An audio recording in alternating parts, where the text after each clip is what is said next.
tatay mo naligaw sa Cubao, dalang kambing at saka kalabaw. Pati ako natatakot na pag ako na nagseryoso. Isa si Zaito sa naging mukha ng flip top noong nag-uumpisa pa lang ito at dahil yan sa mga classic na performance na inihahandog niya sa atin. Kung usapang top joker nga sa liga, malamang pasok to sa top 5 nyo. Baka nga marami pa dyan, si Zaito yung number 1 joker nila. At hindi naman na nakakapagtaka yun dahil natural na kay Zaito yung pagpapatawa at pagpapasaya sa mga nanonood. Pero hindi lang yan ang kayang gawin ni Zaito dahil bumibitaw din to ng mga pangdiin ng bara. At hindi rin to pwede basta baliwalain na lang dahil ilang beses na niya napatunayan na kapag nagseryoso siya ay may tulog o may kalalagyan talaga yung makakatapat niya. At ayan niya ang nakapaloob sa video natin ngayon, ang mga seryosong linya ni Zaito. Pero bago natin umpisahan, iniimbitahan kita na mag-follow sa ating Facebook page para maging updated sa mga paparating pa nating content. Pare-parehas tayo nangarap na minsan may magandang bukas. O di ba parehas? Hanggang dumating tayo sa puntong humawak sa mga rehas. Ang pinag-aiba lang natin sa parehong pinasok na landas, hirap man ako'y lumaban at nagtrabaho ako ng patas. Kaya malas, dahil ikaw yung una kong pinugutan, unang ulong pinagulong na magsisilbing palatandaan, hudyat sa lahat at paalala na mag-iinsayo ng mahusay. Pagkat lahat ng sasalubong sa akin ay ginawang ko na ng hukay.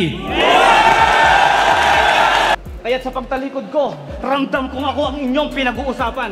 E di sana hinamon niyo ako ng isang gabing umaate ka pong hindi makakalimutang suntukan. Pero mas pipiliin ko magparaya sa kabila ng demonyo kong pagkatao. Ang mga plano ko'y masahol pa sa buwelta ng nauulol na dyablo. Dahil ako'y nagising mismo sa loob ng aking panaginip. Dalawa lang ang pwede kong pagpilian, kaya 10 beses kong inisip. Kaya wag kang magpipiling hari, dahil isa ka lang sa mga walang kwenta kong pinatulan. Smaglas, mga kapatid, tapos na ako sa pinakamahirap kong kalaban. Dahil matagal ko nang pinatay ang demonyong naninirahan sa loob mismo ng sarili kong katauhan. Time! Kung baluktot ang diwa, wag nang isigaw. Wala ring saysay kung hinaing ilaw. Parang katwirang mali ang saklaw, ay katulad mo rin na makatang ligaw. Salamat Cebu, ako'y naparito. Tinanggap ko yung laban ng pagkakamali mo. Hinasa mong husay na bitbit sa duelo, kapos di umabot, ako ang panalo.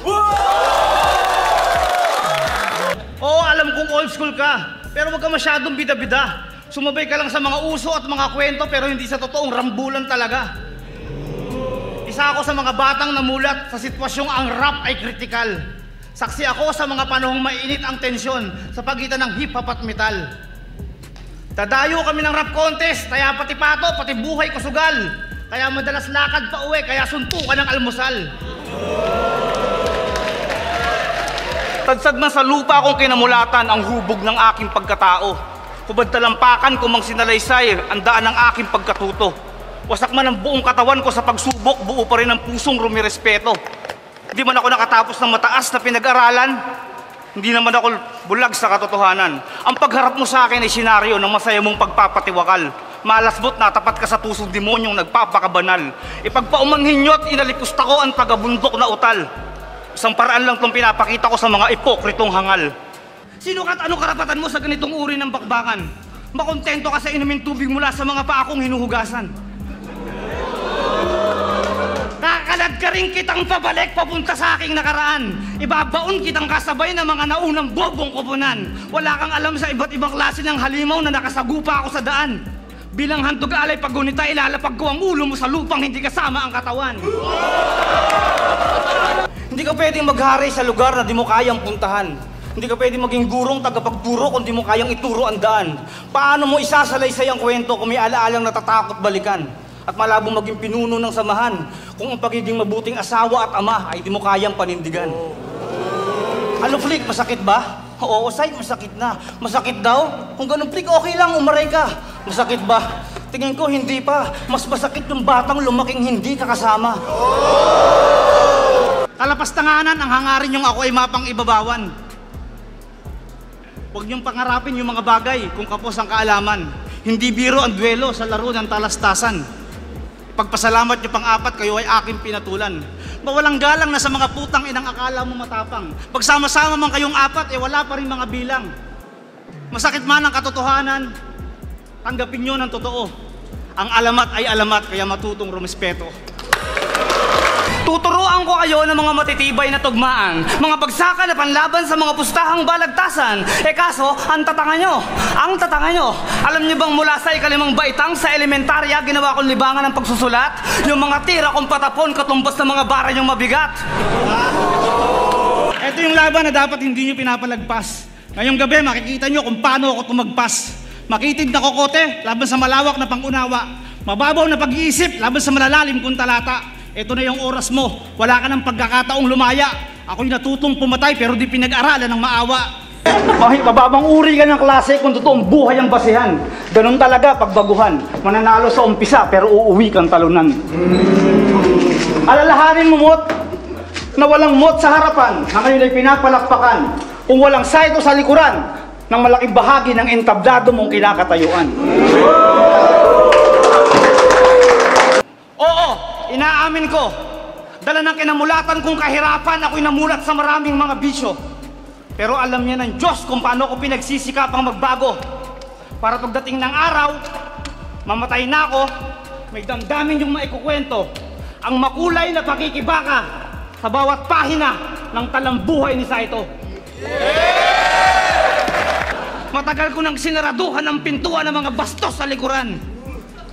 Hindi importante kung panalo o talo. Kung bago o veterano, pagkaharap mo ang alamat, matuto kang rumispeto. Marami ditong magaling, pero hindi lahat nagpunyagi. Baliko kasi yung pananaw, parang paningin mo tabingi. Paumanhin nga pala sa ensayo mo sa malalim na gabi. Inaabot ka pala ng mga bulong ko, ako yung mahusay mong katunggali. Sa bawat panahon na darating, babalik at babalik ako. Bawat makatang nagkukumpulan, asahan mong naroon ako. Hanggang sa huling pagtutuos, ako'y hindi magwawakas. Hanggang sa huling pagbubukod ng karapat dapat maligtas. Bawat binitawan kong katagat, dugot espiritu ang katumbas. Ngayong kilala nyo na ako, isang palakpakan malakas. Huwag mo akong daragin ng mga barag na tira malabong magkabayag. Hindi obra sa akin yung mga bara mo dahil matagal ka na sa akin basag. Kaya magtawag ka pa ng kalasag, malabo ang karera mamayagpag. Isang pagpag ko lang ng freestyle, baka damputing ka na lang sa lapag. Baon ka sa lalim ng mga bara ko na parang minerong nahulog sa balon. Sasaluhin ka ng matatalas na rima ko na parang bayoneta ng hapon. Isa ka sa mga salot na emsing, sarap sikuhin ng pabalya. Kumbaga sa puta, isa ka sa bayaran na makukuha lang sa barya. Paminsan-minsan, matuto tayong tanggapin yung katotohanan lalo't alam nating totoo. Hindi man natin makita ng harapan kung totoong tunay na makatakay, mararamdaman mo. Hindi ako naging mapagbigay dahil sa maraming nagbigay. Hindi ako naging mapagmahal dahil sa maraming nagmahal. Hindi ako dumepende sa bayad. Kung manipis meron, wala o makapal. Mahal ko ang responsibilidad ko sa rap at flip-top, kaya ako nagtagal. Parating ang oras, lalabas ang tunay at mahusay na makatang pinakamatibay. Hindi sa damit, hindi sa kulay, hindi sa pera o dami ng alalay, kundi sa mga awit at talata ni Saitong magsisilbing tunog panghabang buhay. Baliwala rin ang biyaya at mga pangarap mong abutanaw. Aanhin mo ang lahat kung ang landas mo iligaw. Tanggapin mo yung mga bagay, harapin mo yung tunay na ikaw. Para sa ng tagumpay kung namumuhay kang saklaw. Ang pagrespeto sa sarili ay basihan kung paano ka irerespeto ng iba. Kaya wag mong hanapin yung respeto kung sa sarili mo walang pagpapahalaga. Oo, masaya ako, Isbag. Champion, di ba? Masaya ako, bunga ng kapirasong akala mo tagumpay. Pero sa likod ng mga tawa ko'y malaki na ang bahagi ng pagkalumbay. Nagbago na ang kilos at ugali mo, parang di na ako sanay. Hindi na ikaw yung dating Isbaglas mula na magkapera ka sa kamay. Time.